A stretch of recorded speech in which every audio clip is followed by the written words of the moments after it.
Bismillahirrahmanirrahim. Assalamualaikum warahmatullahi wabarakatuh. Kumaha kabarna kelas opat STIT Alfitroh. Alhamdulillah sae Allahu Akbar. Pendak deui di pengajaran bahasa Sunda kelas opat. Dina kesempatan ieu ibu bade ngajelaskeun materi kawih. Naon ari kawih teh?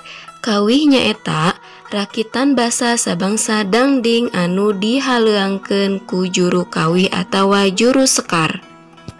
Jadi kawih itu sejenis puisi yang dinyanyikan. Kawih ampir sarua jeung sajak. Jalma anu ngarang melodi lagu disebut juru sanggi.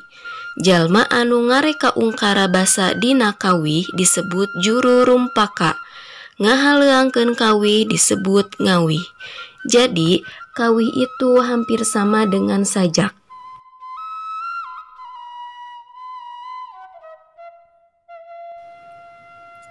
Kawih diwangun ku sapada atawa leuwih. Kawih dibangun oleh satu bait atau lebih dari satu bait. Kawih teu saperti pupuh. Kawih berbeda dengan pupuh. Perbedaannya yaitu kawih tidak terikat oleh aturan, sedangkan pupuh terikat oleh aturan. Aturan-aturannya yaitu guru lagu dan guru wilangan.